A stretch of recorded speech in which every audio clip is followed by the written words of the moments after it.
আজি সন্ধিয়া কিবা এটা বনাইছিলোঁ চাওকচোন কেনেকুৱা লাগিলে আপোনালোকৰ জনাব দেই কমেণ্টত ফাৰ্ষ্টতে ভেজিটেবলছ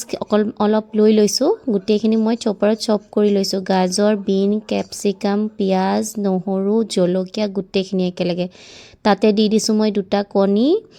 আৰু দি দিছোঁ অলপ ওটছ আৰু অকণমান নিমখ আৰু হালধি আৰু লগতে অকণমান চিলি ফ্লেক্স আৰু অৰিগেনো দিছোঁ আৰু অলপমান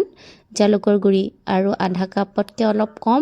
পানী দি দিছোঁ গোটেইখিনি ভালকৈ গুলি লৈ কেৰাহী এটা গৰম হ'ব দিছোঁ গৰম হোৱাৰ পিছত তাতে অকণমান মিঠাতেল দি মই গোটেইখিনি ধুনীয়াকৈ তাতে বাকি দিছোঁ আৰু বহলাই দিছোঁ বহলাই দিয়াৰ পিছত অলপ সময় এটা সাইড হোৱাৰ পিছত আকৌ এটা সাইডে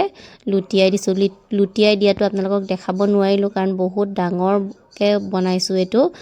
নিজে হেতা দি এটা হাতত কেমেৰা লৈ কৰিলে মানে ভাঙি যাব সেইকাৰণে এনেকৈ কেমেৰাটো থৈ কৰিবলগীয়া হ'ল এটা সাইডে হোৱাৰ পিছত এফালে অকণমান চীজ দি দিছোঁ আৰু এইয়া কি বুলি ক'ম এইটো এতিয়া নাজানো কিন্তু এইটো বনালোঁ চাওকচোন খাবলৈ কিন্তু বহুত টেষ্টি হৈছিলে দেই মই 2টা ল'ৰাকে বনাই দিলোঁ সন্ধিয়া সিহঁতে একদম পুৰা তৃপ্তিৰে 2টাই খালে